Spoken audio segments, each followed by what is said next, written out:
This is the Whole Care Network.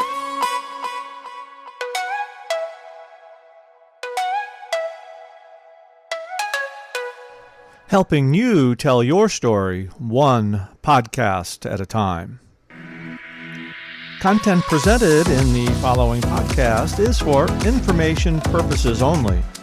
Views and opinions expressed in this podcast are solely those of the host and guest and may not represent the views and opinions of the Whole Care Network. Always consult with your physician for any medical advice, and always consult with your attorney for any legal advice. And thank you for listening to the Whole Care Network.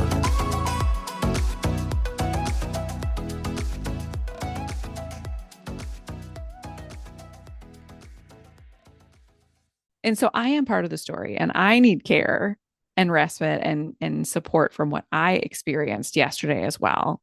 And so it's not just like, okay, he's the one with the bandage, but I also went through a really big thing yesterday and many, many, many other days of my caregiving life. And so therefore, I am part of the story, and I also need support and care. Caring for aging parents or other loved ones while working, raising children, and trying to live your own life? Wondering how to find the time for your personal health and happiness? Well, you're in the right place. Welcome to the Happy Healthy Caregiver podcast, the show where real family caregivers share how to be happy and healthy while caring for others. Now, here's your host, family caregiver and certified caregiving consultant, Elizabeth Miller. Hello, everyone. Thanks for tuning in to the Happy Healthy Caregiver podcast, which is part of the Whole Care Network. If this is your first time listening, welcome. This is a show produced bi-weekly to help family caregivers integrate self-care and caregiving into their lives. We are also part of the Whole Care Network streaming radio channel, so you can download the app and listen to the Happy Healthy Caregiver podcast, many other Whole Care Network podcasts, and lots of other music and entertainment. Is your company looking for a speaker for their employee resource group or an organization you are affiliated with planning an upcoming expo, conference, or appreciation lunch? If so, consider passing along my name and organization as a potential speaker. I'm available as an in-person or virtual speaker and enjoy connecting with family caregivers and fast-tracking them to support and resources. I'll link to my speaker page, which includes a speaker demo video in the show notes page. I'd like to thank our episode sponsor, Eve. Loneliness and isolation are problems that many of us face, and the health consequences are serious, equivalent to smoking 15 cigarettes per day, according to the Surgeon General. So today, I'd like to introduce you to a new companion service aimed at seniors and people who live alone called Eve. Eve is available to chat by phone 24/7 and speaks multiple languages. She hosts yoga classes, plays word games, does cooking lessons, and the list goes on. She also sends real-time alerts and daily health updates to caregivers to keep you in the loop. And it all starts from as little as $15 per month. Sounds too good to be true? Check it out for yourself at iameve.ai. That's iameve.ai. For this episode segment of What I'm Reading, sometimes I just want to get caught up in a good contemporary romance, but not really like in the Harlequin kind of romance way. If this is also your cup of tea, then this book is for you. It's called Part of Your World by Abby Jimenez. The funny thing is that I read book 2 before book 1. And I fell in love with it, so I knew I needed to go back and read book 1. It was no big deal. Book 2 just builds out one of the side friend characters that are mentioned in book 1. So you definitely don't have to read them in order. If you'd like a good country mouse meets city mouse story where dad would never approve, hence forbidden love, then this is the book for you. It's a modern fairy tale, and while 100% predictable, it's super satisfying. And for me, I gave it 4 out of 5 stars. Favorite thing I want to share with you in this episode is that the meal boxes are back for the Millers.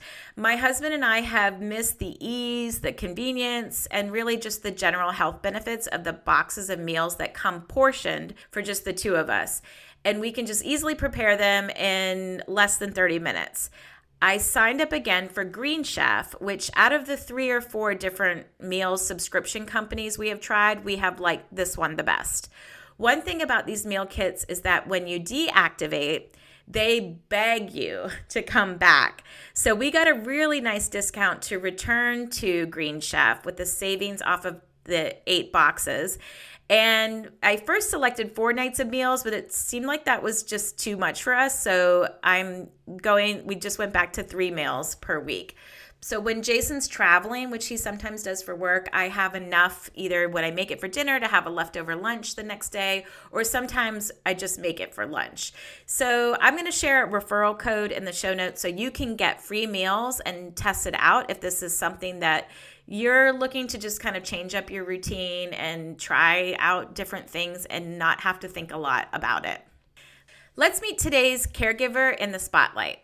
Allison Breininger has a master's in education, and she spent 20 years in the realm of education. At 31 years old, she became a caregiver for her husband, Sean, when he was diagnosed with the rare genetic disease, Fanconi Anemia. She has been by his side through countless treatments and experienced firsthand that family caregivers are in what she calls the negative space, vital yet overlooked and unsupported. In this episode, Allison shares why caregivers are part of the story and need to be recognized, why the oxygen mask analogy falls short, what tried and true tools help her in her caregiving life, and why brightsiding is detrimental for care advocacy and caregiver wellness. Enjoy the show. Hello, Allison. Welcome Hello. to the Happy Healthy Caregiver podcast. Thank you. So excited to be here. Thanks for having me. I know. And we say that, but we had to work a little bit to get here. We did. Caregiver life, right? I don't know how many times I had to reschedule, but I think one time we were like in the ER. I don't know, but that's a nice thing about hanging out with other caregivers is you get it. Yeah. And I felt less bad, canceling with you because you get it. You understand that caregiving life gets in the way. Yeah, it happens. It laughs at all of our plans often, for Absolutely. sure. Every day. Every day. Yes. Every day. Exactly. So I don't take that for granted, that I know that this is, time that you could be doing something else. And I just appreciate you being here. Yeah. So let's see what the Happy Healthy Caregiver jar has for our episode here, Allison, and get your thoughts on this. It says, oh, it's a good one. I think they're all good. I say that every time. Yeah. I matter. I am allowed to say no to others and yes to myself. My wants and needs are just as important as anyone else's. Does that ring true for you at all? Absolutely. I mean, it's something that I preach all the time to people who, are following me, because I think that, something that really bugs me is that people are always saying like the oxygen mask analogy or the pour from an empty cup analogy. And I think that what those are trying to say is like, you should be well so that you can take care of your person. Your health matters so that you can take care of your person. And certainly that's true. But what I love about that quote is it's like, no, my health matters. End of story. Yeah. It's not like, because people have said that, well, you can't go down because if you go down, what happens to your husband, Sean? Right. It's like, well, but we don't want me to go down at all. Right. Yeah. But what happened to me? Where's me? I know. Yeah. I don't love that oxygen mask thing either. And that did not resonate for me because it's not a caregiving life, right? Like there's no like magical mask going to come out of the ceiling and be like, hey, put me on. Things are getting bad now. And it's a crisis mode. Like it's a one and done type of crisis mode. So the analogy that got me to the point where I started to invest in my own health and happiness was the feeding a nest of hungry birds. Like nobody's ever satiated, right? Like somebody's always screaming with their little mouths open, and it could be your job, your pets, your spouse, your girlfriends, your, whatever, your care recipient, all of that. And then it never ends. And you can just be constantly like, give it. And then it clicked for me that if I didn't go out, and it's still a little bit like, to your point, like, oh, we'll do it to get, but like, no, but if I didn't feed myself, I was never going to have enough energy to do anything. Yeah. So that was what clicked for me. It's still a little bit of like, but you've got to take care of other people. So I don't know what the perfect analogy is of that. Right. But whatever helps people kind of snap into it and be like, this is not sustainable. Yes. Well, I think part of it, and I have like caregiver gift boxes and stuff that I sell, and the theme of those is I'm part of the story. Yes. And I think that's part of it is that caregivers feel like, well, I don't need to rest because so right now, my husband yesterday had 2 more Mohs procedures. Those are What is a really, Mo? Yeah, what is a Mohs it's procedure? terrible. I feel like one of the most terrible things you can do to a human while awake. Mohs, right? Correct. Yeah. Yeah. And so it's what happens. And the worst is that it happens while you're awake. So it's Oh, a skin cancer removal procedure. So essentially, they find a skin cancer, they take a big old chunk of skin around it while you're awake, and then you wait, and then they bring it to the lab, see if they got clean margins. If they didn't, they come back, they take a bigger chunk of skin, and you could be there all day. And then eventually they sew them up. But I mean, so he has had around, I kid you not, 150 of these. oh my goodness. So yesterday he had 2. But that meant we were still there for like 5 hours. It's very bloody and painful. And I'm always in the room for them because it's like the least I can do is like be there for him. And so, people would be like, well, yeah, he went through this terrible thing yesterday and he is now bandaged up. But I also went through a terrible thing yesterday. I mean, watching, like, I hope this isn't too gruesome for your audience, but if they're caregivers, they probably are fine. They get it. I was sitting there in the chair and I looked up and there was like literally a puddle of blood on the floor. It's like Under where they you were watched looking. him get tortured. Exactly. Basically. And at one Yeah. point I said, could you like wipe up that blood? Like, it's just a little distressing that every time I look up, I see that. And they're like, well, our sterile field, yada, yada. So they just kind of like chucked some like gauze on top of it. And I'm like, so that is what I endured yesterday. Yeah. Right? And so I am part of the story and I need care and respite and support from what I experienced yesterday as well. And so it's not just like, okay, he's the one with the bandage. Right. But I also went through a really big thing yesterday and many, many, many other days of my caregiving life. And so therefore, I am part of the story and I also need support and care. I agree. I believe that as family caregivers, we get a diagnosis when our loved one does, like, hey, you're a family caregiver now. Yeah. Like, this is your diagnosis. It's different for sure. But it's still a diagnosis. And that most of the focus and the attention, right, is on the care recipient's care plan. And it's like, oh, this other person over here, like, there's not really a scripted out care plan for them. It's still, I mean, it didn't exist, years ago when I was caring for my mom, like, hey, here's some support and resources for you. That never happened. That conversation never happened. And I'm sure it's probably still not happening. And I wish that we could, we could change that. Well, your story is the story on today's episode, Allison. So the Happy Healthy Caregiver. And that's why I love this podcast, because I want, to spotlight caregivers and to put the focus and attention on their part of the story and what, what they've learned and what's helped them and what they're still working on and how they're, hopefully infusing some stuff, some happy and health stuff for them. And sure. So I love that do you call it your mantra or your motto? You're a part of the story. Yeah. Either. Yeah. Yeah. So let's do that. Well, in prepping for this conversation too, I realized we have something else besides caregiving and podcasting in common. We both married our high school sweethearts. Oh, yes. Love that. So I married my prom date. It's like prom season. Yes. And then I always feel like I have to add, not because I had to, but because I wanted to. Right. Like, it wasn't like some shotgun wedding or anything. And we didn't get married like right after prom, but we had years of dating. And but yeah, so going on 28 years, I think, this year. Yeah. Well, congratulations. That's amazing. How long have you guys been married? Oh man, let's see. Let's do some math. 22 years we've been married. Okay. Yeah, but we were together for like 5 years before because we were through high school and college and then got married right out of college. But what's wild is that we have a teenager and she is now a senior in high school. And so I keep thinking, like, when I was her age, like my senior year, I basically just spent like making out with Sean, who I am now married to. And I'm like, how is that the same person? And I tell her all the time, like, just because we found each other in high school, most people, this doesn't work. So don't think that this is the way it's going to be. I don't think it. I think it is kind of a very rare thing. Rare for it to happen, and then rare for us all to still be together and happy. And happy and working through it. And I think about that. My daughter's 24, and I'm like, gosh, I was like planning a wedding when I was 24. Yeah. Wild. Yeah. Yes. And I don't Don't do it. Right. don't do that. I'm not ready for that for you. Like, Yes. so interesting. Well, and how much of those years, Allison, has caregiving been a part of your marriage? Yeah. So let's see, we were married in 2002, and then we adopted our daughter in 2009.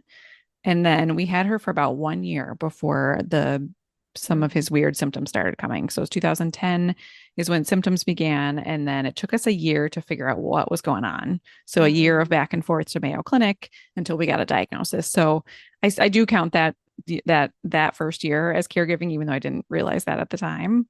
Yeah. But it absolutely was, because we were, trying to figure out this thing.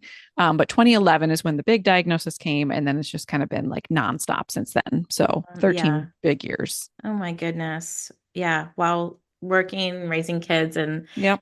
living life. And would you call yourself like a rare disease caregiver? It's a pretty rare disease. Absolutely. Yeah. Yeah. So that, which has its own set of complexities to it. Cause it's not like you can just like go Google and like, hey, tell me everything I need to know about this. Talk a little bit about that. Like what's that like for you as a rare disease? Yeah. So I'll just name that the disease is called Fanconi Anemia, and it causes bone marrow failure and cancer at a rate of around 700 times that of the rest of us. And so the fact that it's rare is hard in a lot of ways. So like we said, it took us a year to get the diagnosis. And it's kind of a miracle that we even did get the diagnosis. I think that it is that we live in the Twin Cities of Minnesota, and the University of Minnesota is actually one of the world's leading like hubs for this disease, which we did not realize. But I truly believe that if we lived in a different state, they probably wouldn't have even tested him for this disease, because it's often a childhood illness because it's genetic. So there's that piece. Just finding the diagnosis is a big deal. But then the other piece is that almost everything you do, you're a guinea pig. So he's one of the oldest people actually in the world right now with this disease, because it has a really low age of death. And so there are things that they have had to try on him that they're like, we don't know how this will go. No one has ever done this before. And we just have to sort of say, okay, or they'll come back to us and say, well, what do you think we should do? And not in a, not in sort of a beautiful collaborative way, more in like a, we don't know. What do you think? Kind of way. Yeah. Throw the dice. So there's that piece. There's the piece of like other people not quite understanding. I remember when he was first diagnosed, someone saying, oh, good, it's just anemia. Perfect. So he can just take some like iron pills. It's like, oh, no. That's not what this is. So, I mean, for better or for worse, because of the Fanconi anemia, he has gotten a number of cancers, and people get cancer, right? They understand cancer. And so at least with that part, people are able to sort of support and rally and all of that because they get cancer. But the underlying piece of it all, they don't understand. They don't get. And if they don't understand it, then they don't know how to better support you. Correct. Or and that's a lot. It's a lot. And you mentioned that it's been 13 years. Yep. And it's been extensive. Yep. And you're open about sharing on it on the podcast and in your social media. And in so many ways, like a lot of times I feel like maybe you're living this waiting for the other shoe to drop kind of life. Yep. With Sean's health, and nevertheless you persist, right? So it's easier said than done, though, than when you kind of know that and expect that more shoes will be dropping in your lifetime. What are like, how do you cope with that? Like, what are your fundamental pieces that go into these moments that help you and your family, your daughter? Like, Yeah. How do you do this? Yeah. Good question. I mean, part of the answer is just you have to, right? I mean, there's just like not a option. So we just do. But I will say that I have like really built up my toolkit in the last couple of years. So about almost 3 years ago now, I actually like quit my big job to launch the Negative Space, which is my nonprofit, full time. And at that time I was like, I'm going to be living my dream and I'm going to do this thing. And actually I had probably one of the worst mental health years of my life. And it was because I had been before then working 40 hours a week, parenting, caregiving, trying to do this business on the side, just go, and never had had time or space to process anything. And suddenly there was more room and space in my life. And all of a sudden, all the feelings that I had just squashed right down were like, sweet, here we come. And so I was like, why am I having panic attacks? Why am I feeling like, why? And so I spent a lot of time that year really trying to like build my toolkit, because I know it's not over, right? Like Right. more crises are coming. And so I have a lot of things that I do like on a daily basis, and then things that I can sort of pull out of the bag when I need to. So just a few things. I mean, one is I got this thing. I'm not selling any of these things. These are just things that I have found. But one of them is called like the Apollo Neuro. And it's this like little bracelet that I wear on my ankle 24/7. And it's all about your nervous system, because I just know my nervous system is just like toast. Right. Like I know that I am in fight and flight all the time. Right. I know that that's not good for me. And so I started looking into like, what can I do about that? Knowing that my life itself can't change. So I have to figure some things out. Right. And so the bracelet sort of just buzzes. It's the same concept as like if you have a purring cat on your lap, it's good for your blood pressure. So same thing. And you can choose different settings. So you could choose focus or social, or it's time to go to sleep, or Interesting. calm. And that has just been, I mean, I think I like that for three reasons. One is like when you're panicking or you're feeling not well, you can feel helpless. And the fact that I can like turn on something like You take an action. Yeah, Yes. exactly. Okay. Makes me feel empowered. Another thing is that it makes me sort of stop and think like, what am I feeling in this moment, and what do I need How right do you now? label it? Like, Yeah, I'm trying to get better at that too. Like, what is this feeling? Yes. Yeah. And so even that, like the categorization of it helps. And then third, I think it truly works. Like I really do. So that is just like it's sort of like my little security blanket that I just So have on you my wear it ankle. on your ankle. Yep. It's always on, or you have to turn it on? You have to turn it on. You can schedule it to have it. Like I could say every day at 3:00, I get sleepy. So have 3:00 be like, I have it 9:00 is like go to sleep time. So it starts buzzing. I'm intrigued. Nice. I love it. Okay. I really love it. So anyway, that's just like one thing, right? But it's a way that has helped me, sort of support my own well-being. And then just little things like I really just try to like, how can I make my daily life like just an inch lovelier? Right. So I work here at home. And so like, I just got this like little fountain for my office. And like, I walk into the office, I turn the fountain on. It sort of cues that this is the start of the workday. At the end of the day, I unplug it and kind of cues that, you know what I mean? Like things like that. Like I'm super into plants right now because I think it's a thing that I can just do and I don't have to leave the house. You know what I mean? Like I can do while I'm here. Yeah. And it's not on a schedule, and it just makes my house lovelier. And it's just something I can take care of that, like, you know what, if it dies, it's fine. Yeah. The stakes are lower. Right. Exactly. I used to have a garden called the Garden of Neglect. I was like, man, look at this thing. It's thriving all on its own. Like it's amazing. You go. Yeah. It's amazing. But we're going to try we got some planters at Costco. We're going to try to do some things that we can eat, and spices and stuff. But I love the fountain. what I'm just hearing you, like, it's obvious to me that you have like tried on and paid attention, and you're like, and I like that because I did something similar. I was like trying on different things. Like people would talk about something. I'm like, well, maybe that works. Let me try that on. And almost like clothes, right? Like things work different for other people. Yeah. And that you have put this great toolkit together. That's amazing. Well, let's talk about this. Let's first talk about the term, the negative space. Sure. So, because I love that story behind it. So when did you first realize that you were part of this like invisible family caregiving army? Where did this all come from? Yeah. So I remember very clearly, I went to a support group for spouses and partners of people with Fanconi anemia, right? So this is a teeny tiny niche group of people in the world. And I was like, these are my people, right? There's like 8 of us in the world. And these are my people. And I'm here with them in person. And the social worker was like, how's everybody doing? And everyone was like, I am just blessed and I'm grateful and I'm happy to be able to be in this role. And I was like, where am I? Like, am I in the Twilight Zone? Like, I am in the wrong room. Like, what is happening? And it struck me that number one, caregivers don't talk about being caregivers enough. And when they do, they feel like they have to bright side themselves. They have to like roll it in this toxic positivity. And I think I've spent a lot of time thinking about why this is. And I think a couple reasons. One is I think because we feel like I'm not like 10 years ago, me might have been like, Allison, you can't complain on the day after a Mohs procedure. He's the one that's bloodied and bandaged. You What do you can. have to complain about? Yeah. And now I know I can, right? But I think most caregivers feel like they cannot because there's Right. no like physical obvious thing that happened to us. We know that's different. We know that I like experienced trauma. It's invisible. It's invisible. Yep.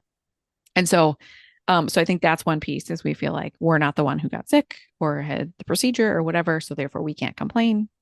I think the other thing is that people have spoken their truth at times, and that makes the listener uncomfortable. So if I said to someone, I watched my husband, like his blood drip on the floor yesterday, and it felt to me, and I felt this way, and I felt this, the listener gets uncomfortable. That is a hard thing for someone to hear. And so often the listener then brightsides back and says, well, at least you weren't the one that At least. at least, right? Oh my goodness. No shoulding, no, at least. Exactly. No. So then if I put myself out there in that way and someone came back at me with an at least, well, I'm not going to put myself out there again. Right. So that makes me just shut on down. And the next time someone asks, I'm going to say, oh, well, I'm just so blessed and grateful to be in this role. Or I'm going to say, oh, it's fine. Right. And so that's what I really started to realize, that we are all out there and we're here and we're having a hard time, but we're not talking about it. And we're not getting the respect and the well, vision. Nothing changes if we don't talk about it. And normally it's like, oh, it looks like this is working. This caregiving crisis that we have is not really a crisis because nobody's really complaining about it. And they seem okay. Like, they're fine. Yeah. Because they tell me they're fine. I ask and they're fine. Yeah. So I started to realize, oh my goodness, like we are hidden. And so I started writing about it. So I started writing about like, what is this really like? So this was back in the day when people had blogs and people read blogs. So I started a blog. I kind of miss those days. I know. I wish people still read things. Wish their attention span. Read our blogs. Longer. Right? Just do it. Yeah. Do it. Okay. So did that. And people started just saying, like, wow, like you have my words. Or I didn't know I was allowed to say this. I didn't think I could talk about this. Right. And so I realized like there is something here. So I knew I wanted to do something. And then it was actually I was inspired by my shower curtain. So my logo is my shower curtain from my shower curtain. Cause one day I was in the shower and I looked at it and it has like these sort of like rows of diamonds. And what I noticed is that in between the diamonds is a different pattern. Like if you like the witch, the white space. Yeah, exactly. What was that thing? So you're thinking of like, it's like a witch or a rabbit, right? You look at it this way and it's a witch. This way it's a rabbit. Exactly. So this is like when I was looking at the diamonds, I realized that in between the diamonds, the white space was making a whole new pattern. And I was like, what's that called again? I was like, oh, that's called negative space in art. And then I was like, wait a minute. That's exactly what caregivers are. That we are in the background of the picture, that we help make up the picture. And yet nobody really pays attention to us or notices us or acknowledges us. And I was like, oh my goodness, that's it. That's it. Like we are in the negative space. And if we left the picture, I mean, imagine if all of us caregivers, poof, just like disappeared. Oh man, it would all fall apart. It would fall apart fast. But at this moment, like we're this part of this picture that nobody even sees or points to or realizes that we're there. We are in the negative space. So it's from that artistic concept of what's in the background of the picture. I love that. And I think there's a whole concept too of like all the invisible labor that we do as caregivers. And even like as moms and wives and all of that. Like I've lately started, my husband's amazing. Like he is like meet me in the middle, helps with chore play. Like we have the whole thing happening. Acts of service. He gets my love language. But at the same time, like there's a lot of things that I do and so every now and then I'll be like, he's like, what are you doing? I'm like, oh, I'm just doing some invisible labor here of, getting Easter gifts for the kids or whatever it is like that. And so he started laughing. He's like, I'm going to start, what are you talking? I'm going to start talking about my invisible labor. I'm like, okay, go ahead. Yeah. Go ahead. Start talking about your invisible labor out loud, because then we can make it visible. But I think we all have to kind of do that in everything. I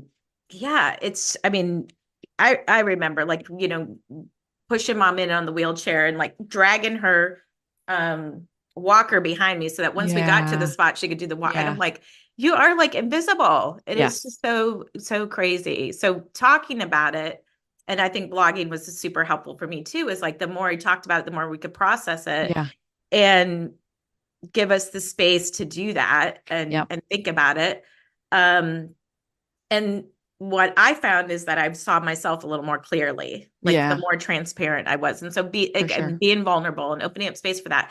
Well, if you feel like now, Allison, like if you feel like someone's bright-siding you, do you have something you say to them now? Like as your negative space warrior, like, I don't know, like how do we fix this?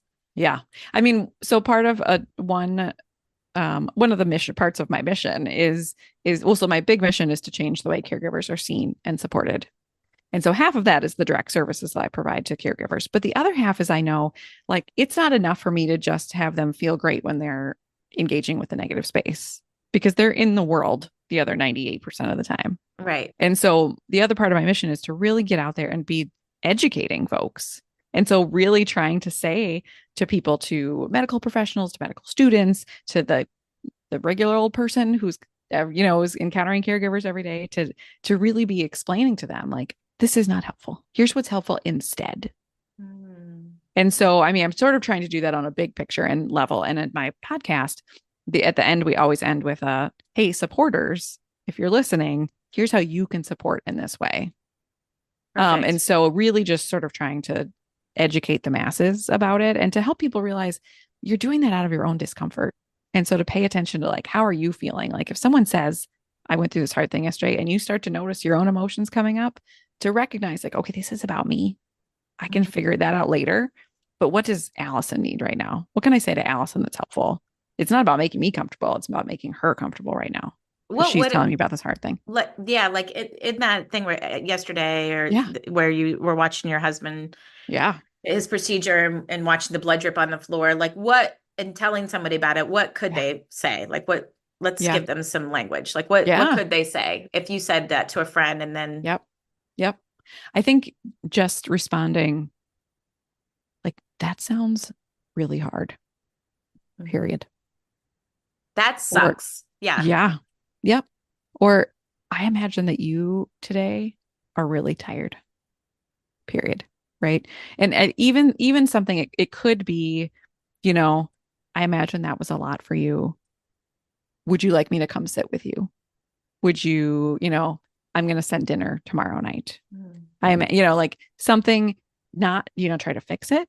You don't try to clean it up. You don't try to sympathize. So you don't try to say, oh, I would guess, or I would, like I one time cut my finger. And so I'm sure that I know what that's like. You know what I mean? Like don't try to like make a connection to something, I mean, somebody did say something like, I had one Mohs procedure and I still feel traumatized. So I cannot imagine what 150 feels like. That's valid. Yeah. That's that valid. feels like, they got it. Yes. Yeah. But I think that for all the hard stuff, a lot of it is we just want to be seen and acknowledged. And so just to say like, this is awful. I'm sorry that this is happening to you, period. I mean, it's similar. I think we're getting better, maybe kind of about like when people die and what we say when people die and like what's not helpful to say is, oh, they're in a better place or right. all that stuff. And even, after my parents passed, I was like, what did feel helpful? Like what was just kind of thinking about, I don't know. I think you and I are just thinking about this all the time, like in caregiving and how we can message it and educate other people.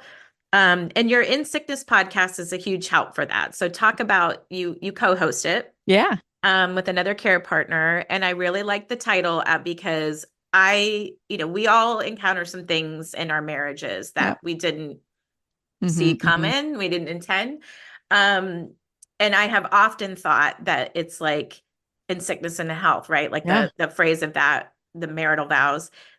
But wouldn't it be amazing if we like popped open a checklist and it was like you had to really think about all the in sickness and in health. So I think about like all the different mental health things, the addictions, because I don't know about you, but like when I said those vows, I'm thinking cancer. I'm thinking, you're right. And I'm like, oh, of course I'm going to be, of course I'm going to be there with my loved one. But no, but then it's like, even that one expanded open, this many procedures, this is, like, yes.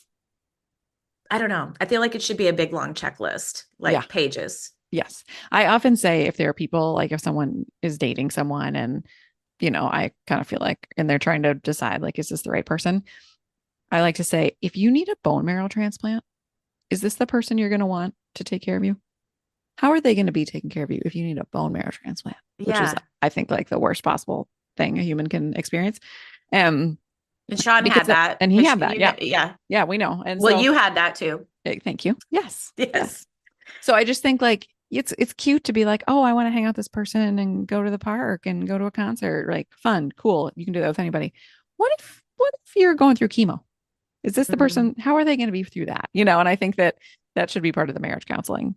And yeah, my sister and I, my older sister's divorced, and she talks about like some of these things that people should do when they're dating. She's like, I think they should have to put together a bicycle together, yes. or IKEA furniture, right? Yeah, IKEA furniture, plan a trip. Like it should be like all these amazing race type of things, but real. So yeah, we should definitely add that. And your recent episode, I know that you've been promoting is, do we play it safe or live by YOLO? And for caregivers that have a chronic situation that they're managed, I imagine that it is hard to plan. Oh, absolutely. Absolutely. I mean, we just never know day to day how things are going to go. And so we talked about in the episode that we're trying to figure out, because my daughter's graduating from high school, and do we take a trip? And like, I don't know. We don't know. It's very hard to plan and to know like how he's going to be and all of that and on a day to day and then all those pieces about even like little things like, should we be out? Should we be like living life, because life is probably going to be shorter? Should we be doing it? But then also like, what if that causes this thing and then we're tired and then there's germs? You know what I mean? And so it's such a pull, like we're torn between those things and try to find the balance between them, but it's hard. Well, the podcast does a great job of unpacking all of that with another care partner, that because it's different to be a caregiver for an older adult. And to be a caregiver for your partner is not the same. Yes. And my co-host is a man. And so I think that's also another even more invisible perspective, is the male caregiving perspective. And he also is in his 40s, and his wife has ME and chronic fatigue and migraines and POTS. And so it's a different perspective as well. But I think that, I think it's where we complement each other in that way. And it's nice just to have a man out there talking about caregiving as well. Yes. Trying to get more men to share their stories. It is a challenge. Yeah. It's, but they're out there. There's lots of them. Yep. Lots of people out there. So you'll find more of those here too. So, and listening to your podcast is a good check-in for me because, and I think anyone really, others that support family caregivers, so that we don't forget what it's like to live in the day-to-day. And also like, I mean, I'm sure I'm guilty of brightsiding. I'm sure, of that. And part of it is maybe in my DNA, like half glass, half full all the time. Yeah. But it is a good check, I think, just to kind of like fix our language, hone it in a little bit, like get the perspective back. What do you think that your daughter Maya is taking away from this experience? Or do you not even know yet? You're just like living it. Yeah. I think, I hope that all three of us see this as like we take advantage of, I think that we don't let some of these like little special moments go by without acknowledging it. I think that we all sort of are like, see the little moment and whereas other people might just be like, oh, that was just like a cute thing between the two of you. We're like, oh no, that was a big thing. That was a big deal. I think that even though our life is very wild in some ways, in other ways, it's much quieter than others and in lives that I think the life I think we probably would have had if this hadn't been. I think he and I would have been on different career paths, and we would have just been like busy and just doing, and there would have been more kids, and you know what I mean? It just would have been like a lot rowdier, I think. Yeah. And so I think that the three of us are very close, and we're home a lot, and we're with each other a lot. And so I think there's that. I think she's got a lot to process as well. It's been quite a life for her. And so we just have done our best just to say like, you're part of the story too. And you've been too. And we're here for you. And there's, even though like all the stuff is crumbling around in this way, like that doesn't mean that we can't be here for your stuff as well. And so, but it's hard to make sure that like, she's okay too, in the midst of it all. And a teenage body life. Yeah. Yeah. Lots going out, lots happening in that stage. And exciting. It's exciting time. It is. It is. Yeah. Yeah. My baby's graduating from college. So he's my youngest. Yeah. From UGA. So we joke that we have a good powers of attorney. My daughter's a nurse. Okay. So we have our medical power of attorney, and my son's pursuing a career in finance. So we'll have our financial power. We're like, look at that. That's amazing. So, well, only a caregiver would think that way, right? Yeah. Oh, yeah. If you could wave a magic wand, Allison, and what would you want to be what would you want to be true for family caregivers that might be in a similar situation, or for yourself and working family caregivers? Like, you've lived that part of your life too. Like, what do you wish was true? Oh, I only get one wand. Well, you can do as many as you want. Such a good question. I think the big one would be that everyone's eyes would be open to the fact that there are so many of us, that this is huge, that what we're doing, how much time and energy and soul we all put into this, the impact it's having on us. I just sort of wish all of a sudden that was like, that we didn't have to spend so much time convincing people of this, right? It's like another task it is on your plate. Task. It's like, not only do we have to juggle all this and live your life and navigate a rare disease and do all of these things, but and you're going to have to advocate for these 53 million in the US because nobody gets it. So add that to your plate too. Exactly. So, I mean, that's part of what I'm doing in my work now is advocating in that way. And I just wish, it makes me feel gross when sometimes the way we have to advocate is by telling the higher ups that this person, if the caregiver's sick, then the ER visits for the patient are going to go up, or, you know what I mean? Sometimes we have to use some of these numbers. That are gross. Speak to their purse strings. Yes. Exactly. And I want to just have them be like, oh, humans are suffering. We should change something. Right. That's what I want them to recognize. But unfortunately, it's not that easy. So I wish that the eyes were all just open and then everyone was just saying, what could we do? Because then I would be right there saying, I could do, let's do it. But instead, I feel like we have to spend a lot of time just even convincing them that we are a population that needs support. And it just feels like degrading, like that we're doing this terribly hard thing and it's unseen and unappreciated. Just feels like a double whammy. Yes. Well, you have this nonprofit, you're doing amazing stuff with the negative space, but share a little bit about for the folks listening, the services, the products that you offer, how can they take advantage of it? How can they help you elevate it? Yes, all of that. Absolutely. Thanks. So the direct services that we provide to caregivers. So I do one-on-one coaching because in my previous life before this, I was in the education space and I coached coaches and trained trainers and created content. And so it was a kind of a perfect come fit. In handy. Yeah, exactly. Yeah. So I do one-on-one support for caregivers.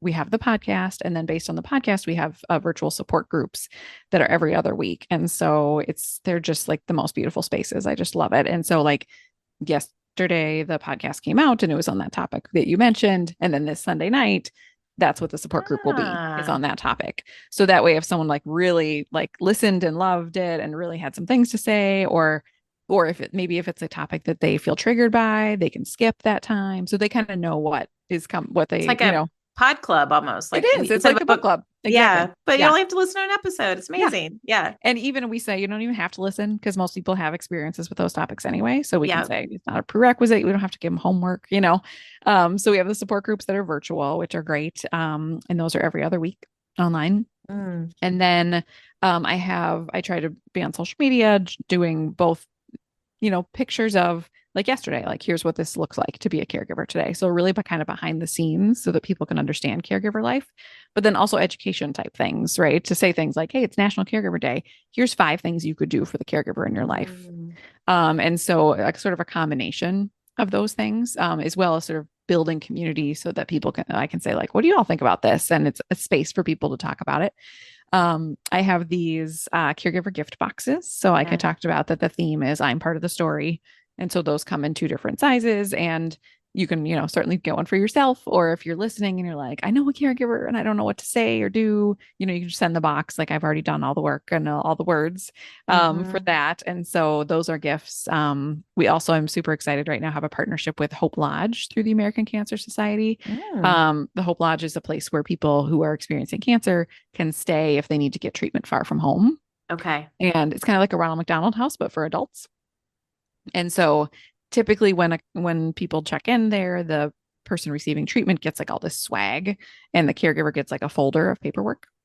And so we got this grant so that the next 142 caregivers who check into the Hope Lodge will get one of our I'm Part of the Story gift boxes. Love that. Yes. So would love to have more partnerships like that with different organizations, just to help caregivers be seen and acknowledged. And then, so that's those are the sort of the services that we provide. But then in addition, I do a lot of speaking and advocating. So I'm on lots of committees trying to make changes in health systems and in the state. But also, like, I'm available for speaking at conferences or to medical students or medical professionals, just really trying to use my story, because it's different if you just get up and name statistics.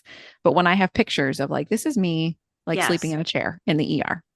This is, this is like actually happening. The raw caregiving. Exactly. Yes, exactly. Which is going to inform them in their careers and their jobs and their, all the things. Yes. Yeah. Yeah. So you can find me. My website is thenegativespace.life. Podcast you can find in sickness. It's anywhere you find your podcasts. And I'm on social media as well. So Negative space life. Yes. Yeah. I'm going to link to all of that in great. the show notes. Okay. It's time for the prompts from the Just For You Daily Self-Care Journal, which the goal of this was for people to try to think about themselves and infuse some more health and happiness into their life, because for caregivers, a lot of us are guilty of thinking about others, everybody else. Yep. Everybody else. So, so it takes some practice. So writing, and yet I didn't want to make it hard. So they're just little prompted questions. Okay. For your marriage, like, this is a good one. How do you keep the romance alive in your relationship? That's hard, I think, for anybody who's been married. For 20 plus years, but yeah. That's a good question. I think that sometimes I have to, like, almost strategically, like, take my caregiver hat off. Yeah. Put it on the hat rack. I tend to be like, how's this? How you feeling? And when's the last time you took this med? Blah, blah, blah, blah. Right. And I mean, that's not romantic in any way. And so sometimes I have to like intentionally, I'm sexy Allison today. Right. Exactly. So I have to, like, intentionally be like, nope, put that part away.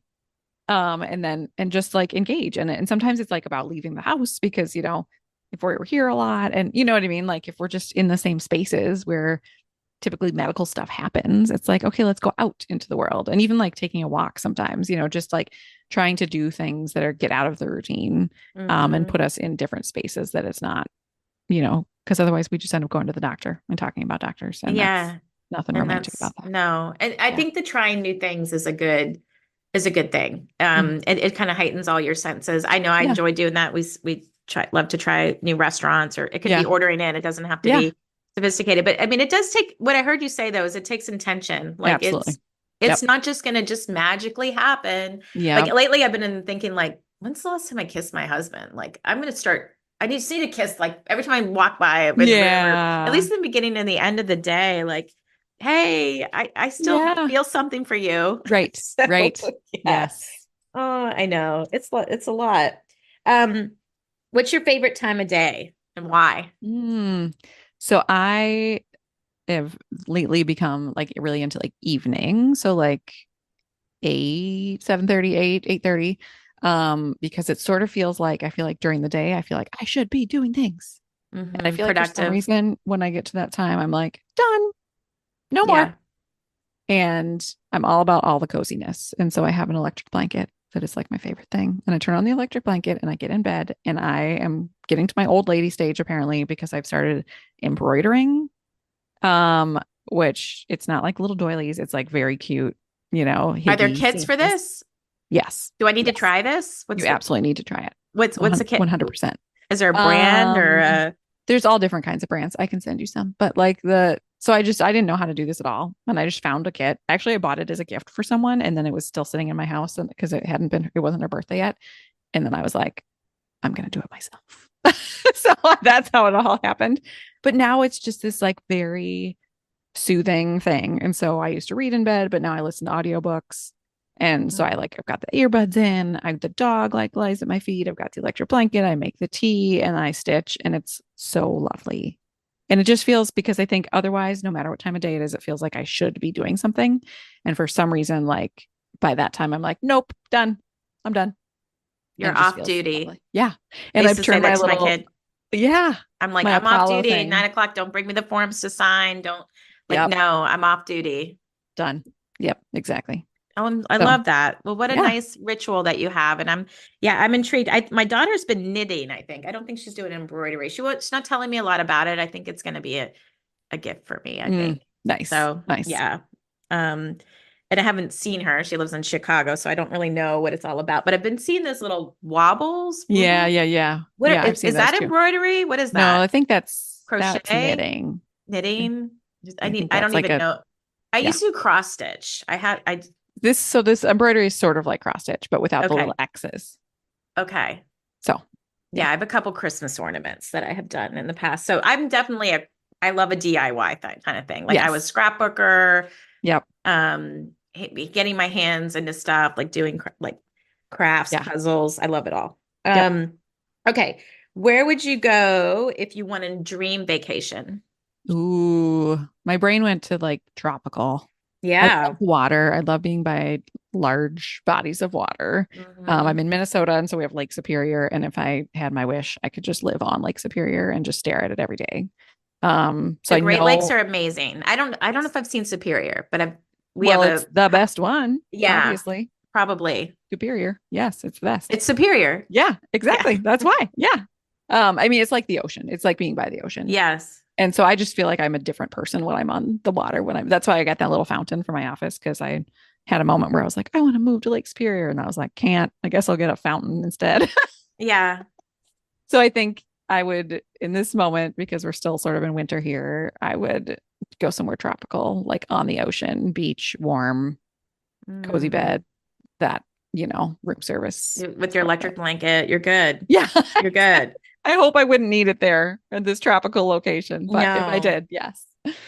Okay, last question. If you could choose one superpower, what would you choose? I think I would choose to, like, what a caregiver answer this is going to be. I would choose like immunity. Like, I hate getting sick, and I hate worrying about getting sick. I have a lot of like little people in my life that I love to be around, but they're always sick. And so then I have to be really careful, and I hate worrying about germs and all of it. And so if I could just know that, like, I would never be sick again, that would just be amazing. So yeah, that's what. Then you'd have to rename your podcast. Well, it's not my sickness. I know. It's just like, yeah. I know. Yeah. I suppose thinking about, do you see how that was such a good, selfish, but in a good way answer, right? I didn't say my superpower would be to cure other people. Yes. It was that I wouldn't feel sick, you know? Because again, I just feel like if I get headaches a lot, and I know it's from stress and all of that, and it just makes everything harder. And so I just know that I just want to feel good. I just want to live my life, man. Just let me feel okay. So it's a good one. That's a good superpower. Yeah. Anything that we didn't talk about that you're like, oh, darn, I wish we would have talked about this, or any just closing comments for caregivers, and then remind them again how they can get a hold of you. Yeah, for sure. No, I think we covered it well. So that feels great. Closing comments, I think, and how to find me. So the website is thenegativespace.life. The podcast is In Sickness. And then I am on Facebook, Instagram, and LinkedIn. So yeah, if you want to, check out the support group, do a one-on-one session, anything like that, you can head to my website and find out more information for that. Or if you're listening and you want to support a caregiver, you can send them a caregiver box, which you can also find at the website. Yes. Do all of the above.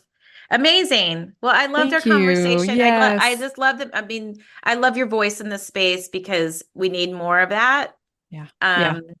and the raw parts of caregiving, like showing more of that. And I need to hear more of that. So I watch and learn from you. So thank you. Thank you. Yeah, absolutely. I love that we need as many of our voices in this space as possible. So it's great to connect with you.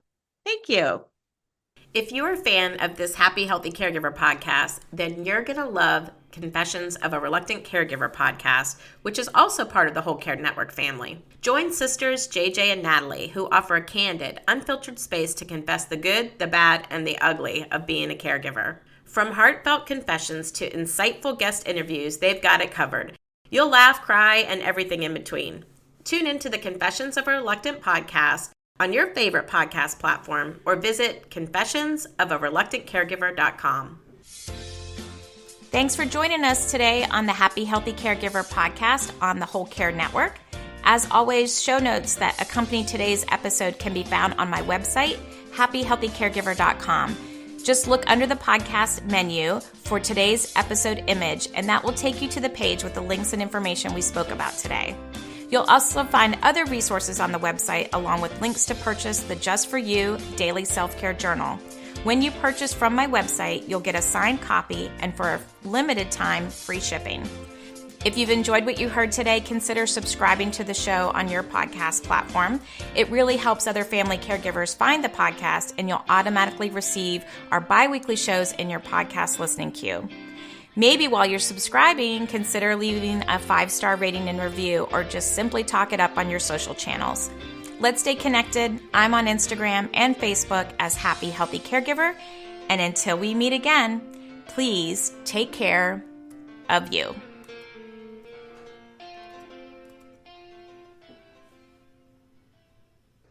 This is the Whole Care Network.